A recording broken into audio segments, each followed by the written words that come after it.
This is tape recording number 6810C03, SO Class 8-10, the 10th lecture given by L. Ron Hubbard to students of the first Class 8 course on board the flagship Apollo on the 3rd of October, 1968. The title of this lecture is Assists. This tape lecture has been classified confidential. Copyright 1968 by L. Ron Hubbard. All world performance rights reserved. This tape has been re-recorded by the audio unit of the flagship Apollo of the Sea Organization. All right, now if the PC at that moment gave an aspect of relief and looked well, you would say, that's good. You understand, he has to be an OT3 or this sort of thing wouldn't be happening to him. You don't run this on people below that level, you kill them.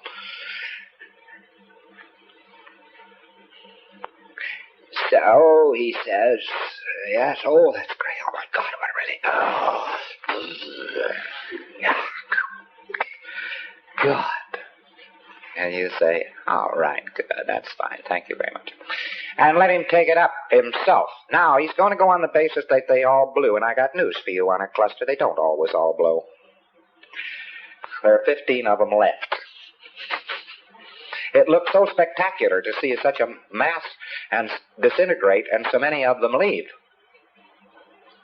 But there might be some still around. Now, you have to finish running the engram out to that degree and run incident one on each separate one of them. And they go, thud, thump, gone. That cleans it up.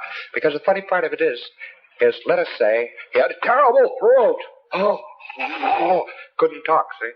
And then you found this instance, you dated the thing, you got some substance of what it was all about, and all of a sudden you got this, gone, you know. Still going to be left with a bit of a sore throat. You're going to say, well, that's natural. No, it isn't natural. That's the 10 or 15 you left. That's the engram. The engram is still remaining with those few. Do you follow? Now, also, there's a copy. Now, Thetans copy. What has just been copied? Thetans copy what has been copied and make copies of the copies. You get the idea. So you get this kind of a thing. The thing came off your back. See? Came off. Gone. But the mass is still there. All right, who's copying the Thetan who just left? That's the trick. Oh, this one is copying it, then there goes that mass. Cross-copying. And you run into a lot of this cross-copying and so on as you try to run this stuff. Got it? But for the purposes of an assist, goodbye, Joe, see you later, you know, that's good enough, boy. You don't push your luck. Oh, that's good. Get on it with it someday. Let him recover. Let him get his breath. And then hit it later. But you'll normally have these characters coming back saying how it didn't all go away. Well, of course it didn't all go away. Not all the cluster left. Now, the engram wasn't erased. There is a basic on the engram. There's a whole chain there that hasn't been gone down. Do you follow? You didn't finish the job. All it was an assist. You got it? So what happens when this fellow all of a sudden starts spinning and he says, there's an opera singer standing right in front of my face and she's going round and round and round and round and round and I don't understand it and I don't understand it. Oh, my God, my God. There goes the fever again. You know, what is all this? Same procedure. You try to get in the roots. Do it to the degree you can.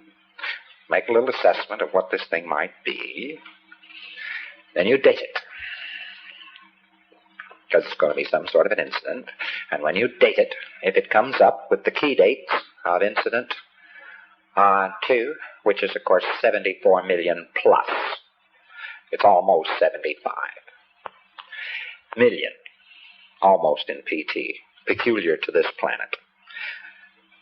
We came up with about 4 quadrillion. It's incident 1. They are that far apart.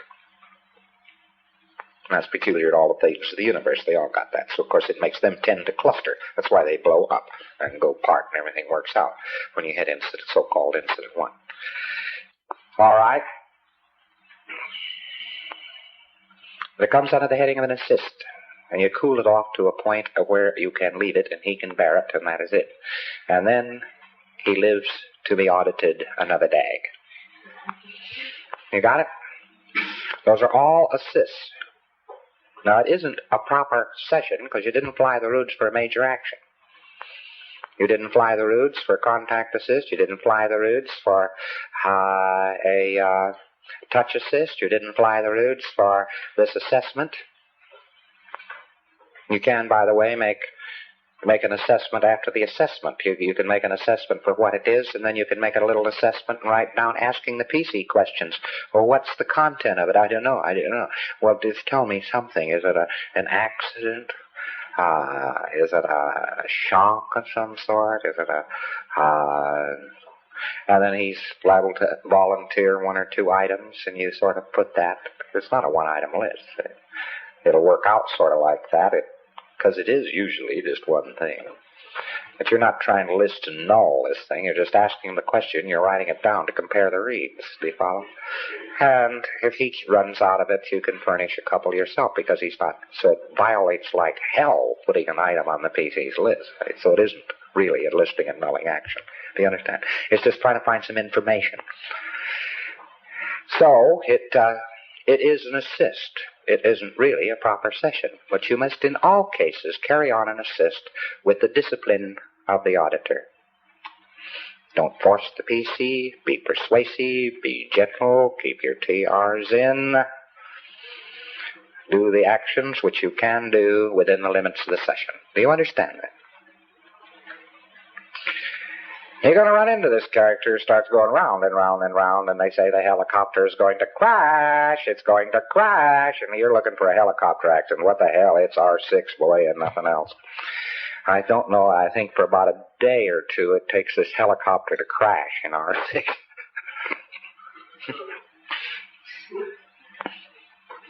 There's no helicopter there. The guy's frozen in alcohol and glycol, sitting in a block, being given a big 3D Cecil B. DeMille special motion picture.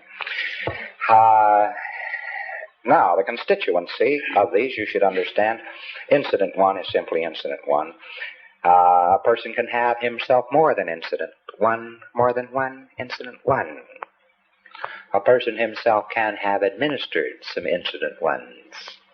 There can be an overt incident 1. It's a relatively simple implant, but it is was quite effective in lousing people up, because it interrupted them from creating what they would have created and took away what mock-ups they did have, and it stopped their cycle, and it put something there that was unwanted. So when then they tried to create, they created it, because it fixed their attention by protest. All right, for this planet and for this confederacy of the 21 adjacent stars and its 76 planets, the incident 2, it is a very long, involved, and complex incident. It's about 36 days. It starts out normally with a capture, some kind or another. Capture. And don't think of yourself as I'm trying to run a capture of having been airy-fairying around in the air and somebody something or other and got you down with a net and all that balderdash. Because people at that particular time and space were walking around in clothes which looked very remarkably like the clothes they wear at this very minute. And the cars they drove looked exactly the same, and the trains they ran looked the same, and the boats they had looked the same.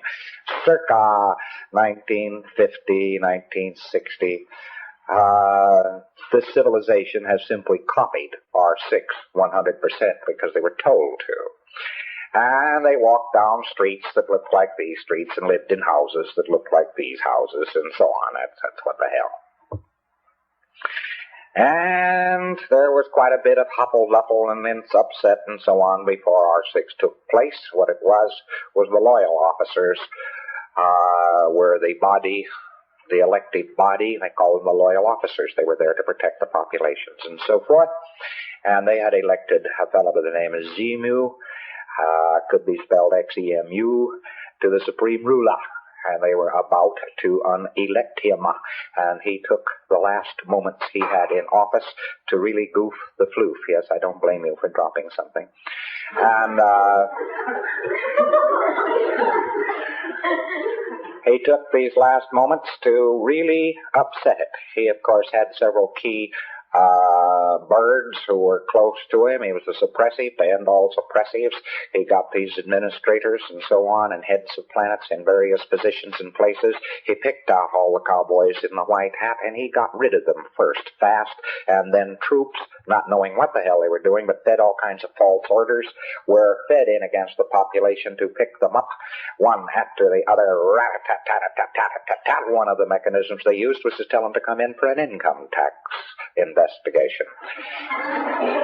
And the United States just copies income tax. They're just R6. They're a bunch of dramatizing psychotics, these guys. So in they went, and the troops started slaughtering them, and then the troops, of course, were ordered out to get a hold of certain bodies of renegade troops, which were ordered to get certain bodies of bad troops, and they shot each other up and implanted each other and wiped it out. They were making billiard balls out of these places. They were imported. They were actually, the trick was to shoot somebody, disable somebody, very often a needle into a lung, and at the same time to hit him with frozen alcohol and glycol, which preparation is guaranteed to pick up a Thetan. All he had to do was pick him up and put him in a refrigerator, and they had him, boy. Because he tried to exteriorize from the body, there he was, frozen. And they threw him into collection points, boxed them up in boxes, threw them into space planes, which are the exact DC-8s. The DC-8 airplane is the exact copy of the space plane of that day. And no difference, except the DC-8 had fans, propellers on it, and the space plane didn't. And they threw them into refrigerated units and so on, in view of the fact that Einstein was absolutely right. No man can't go faster than the speed of sound, or speed of light, which is a bunch of balderdash. The length of time from the planet Coltis to the planet Tigiak, which is the name of this planet, was 9 weeks, and you'll see that it's many light years. Coltis is one of the planets, and is to this day one of the planets of the North Star, Polaris.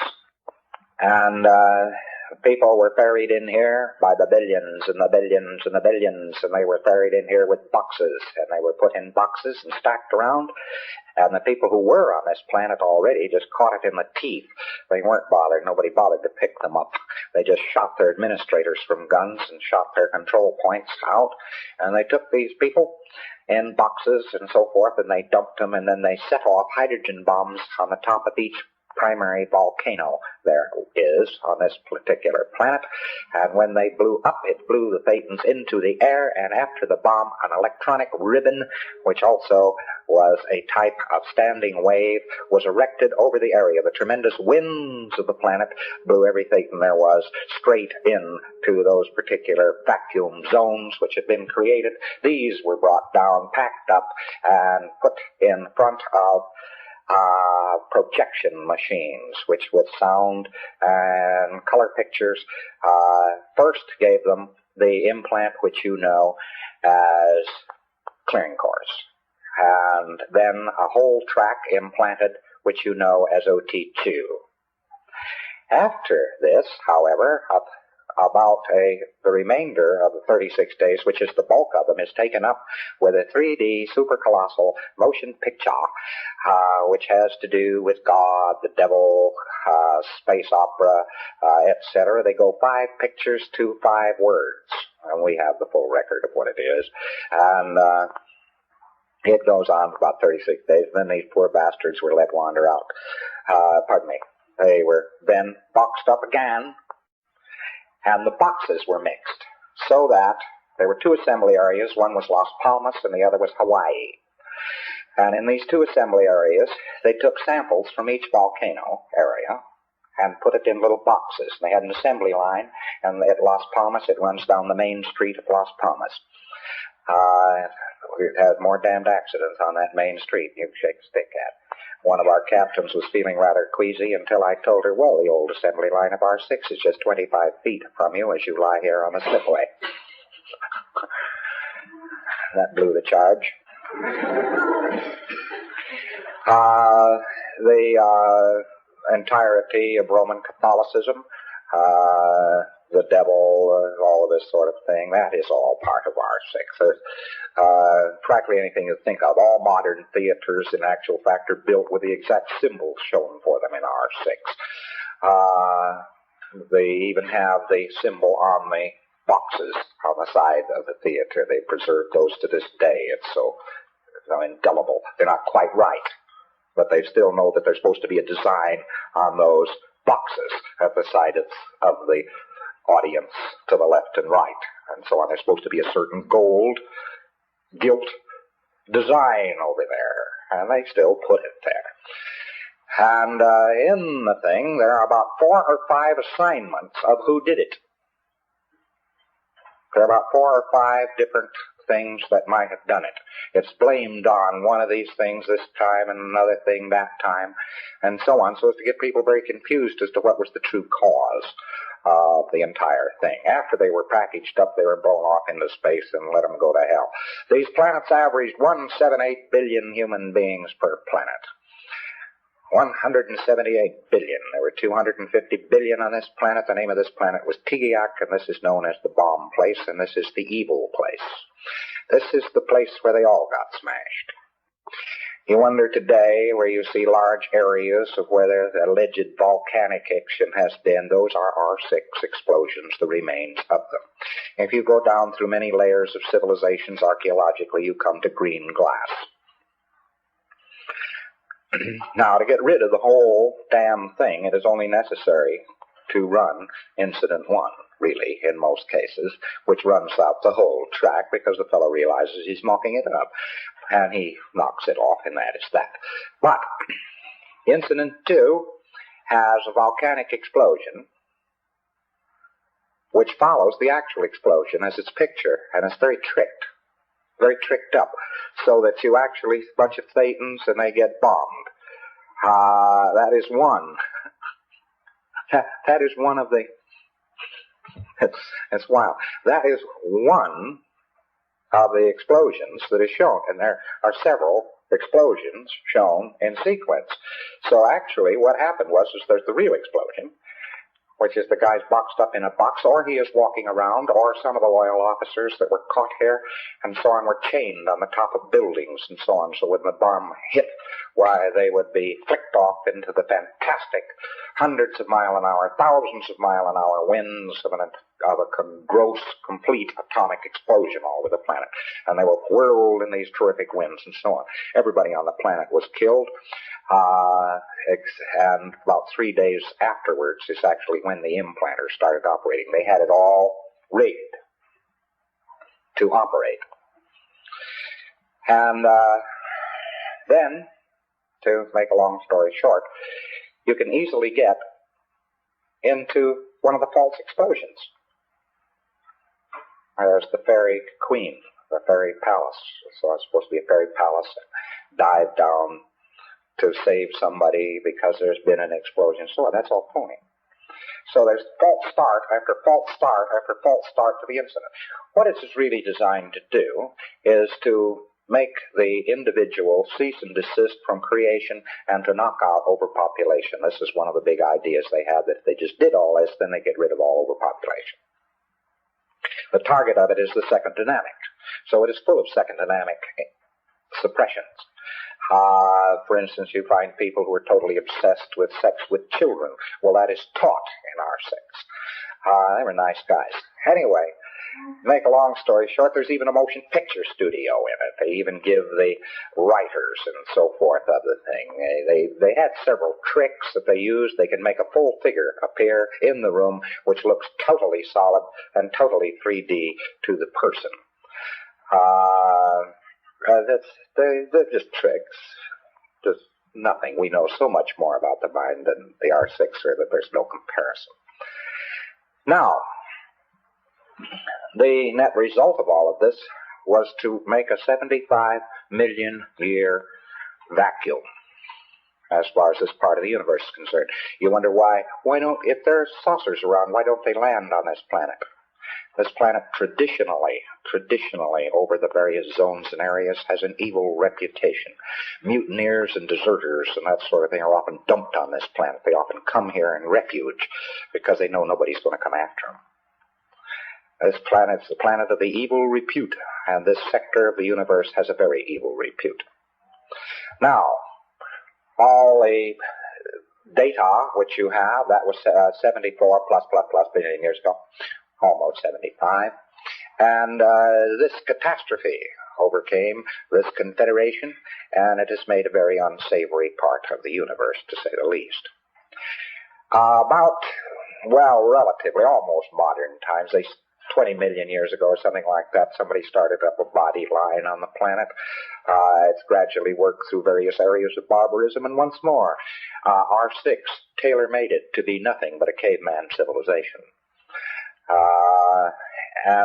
But nevertheless, they moved up the line, and they moved up toward the dramatization of R6, and that is what man calls progress. Now, they have managed to make things this way and that way. Their technology is rather pathetic. But they moved up the line until there is some possibility of establishing communication with regard to the activity. The fate of the R6er, you have many a PC who will say to you, oh my God, they're after me. Well, they sure fixed up an area. They fixed up an implant that their people are taught carefully that any man who tries to save the world must be killed. He must be mobbed and hanged. Any man who tries to save the world. So I, of course, shifted our valence over to a more optimum R6 valence. The whole population of the planet responds like a clock to R6 symbols. They respond to nothing else. They do not respond to reason. They only respond to R6 symbols. So you occupy the wrong symbol, and people begin to think of you as a person who is going to save the planet, then one and all are more or less under orders to slaughter you. Well, they booby-trapped it. They booby-trapped it very badly. The Roman Catholic Church, somewhere along the line, through watching the dramatizations of people, picked up some little fragments of R6.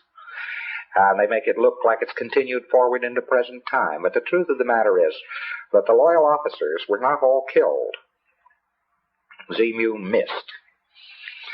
And they were not all killed, not by a long way. Although the civilization was battered, it still had weapons, it still had transport, it still had some semblance of organization, and the loyal officers who were at remote bases, who were airborne at the time, who somehow or another on other planets were not affected, suddenly turned around right after this great catastrophe, and the administrators and renegades which Xenu had brought in were not very effective, and a firefight ensued which put the finishing touches on the Galactic Confederation.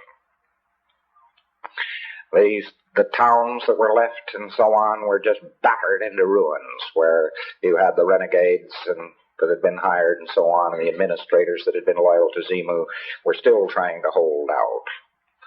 Within a year, he was under arrest, and within 6 years, the lot had been wiped out. The loyal officer was triumphant. Xenu was put with several of his cohorts in the center of a mountain, which is still on one of these planets, and in a wire cage, which is charged with an eternal battery. He's not likely ever to get out. And the loyal officers looked around. There wasn't anything left. And, of course, nobody could manufacture this or that or the other thing. And what people there were left, they couldn't obtain any supplies, and they couldn't maintain the civilization. And what little was left that wasn't battered to pieces simply went by the boards and vanished from history. There is a base on this planet, and it is so shredded away as to be hardly recognizable.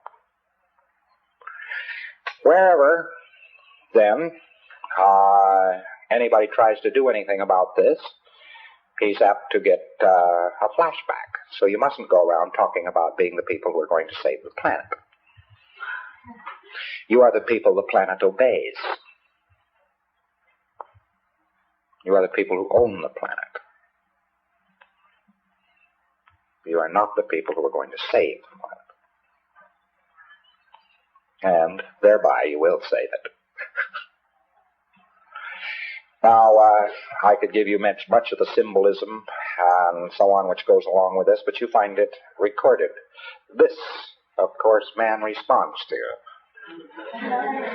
which is an exploding volcano. He explains that. He understands that. It doesn't re-stimulate him because he's not up to being re-stimulated. He just knows that that's all right. In R6, every man is shown crucified. So is the psychiatrist shown crucified, although the psychiatrist is the dominant character, and that's how he gets away with what he gets away with. He electric shocks people. The medical doctor is not really represented in R6. It is only the surgeon. The surgeon is shown cutting bodies to pieces. That's the right thing to do. Actually, he spreads the body down to just raw meat, down to a skeleton, and the skeleton is in agony, and then it too is chopped up. Anyway, every man is then shown to have been crucified, so don't think that it's an accident that this crucifixion, they found out that this applied. Somebody, somewhere on this planet, back about 600 BC, found some pieces of R6. And I don't know how they found it, either by watching Mad Men or something, but since that time they have used it, and it became what is known as Christianity. The man on the cross. There was no Christ, but the man on the cross is shown as every man. So, of course, each person seeing a crucified man has an immediate feeling of sympathy for this man. Therefore, you get many PCs who says they are Christ. Now, there's two reasons for that. One is the Roman Empire was prone to crucify people. So a person can have been crucified. But in R6, he is shown as crucified. There are certain things which make people ill, and that is when they get into certain zones and areas or positions which approximate the R6 position, such as a body lying in the rain with a rat below the cross, guaranteed to give people colds, and so forth. So they have colds from rain, yet they take baths and get wet and don't get cold. When they get cold, it re-stimulates frozen alcohol and glycol as a mix. And therefore they get into a dramatization. So the sickness is very closely tied in with R6. Quite in addition to that, but one of the volcanoes, Japan, on its explosion, gave a certain definite implant that tells people when and how to be sick. They're supposed to be sick at 5, they're supposed to be sick at 10, they're supposed to be sick at so on, up to 50. The change of life that men get and women get and so on, it's all dictated in this sickness implant. People are supposed to get sick.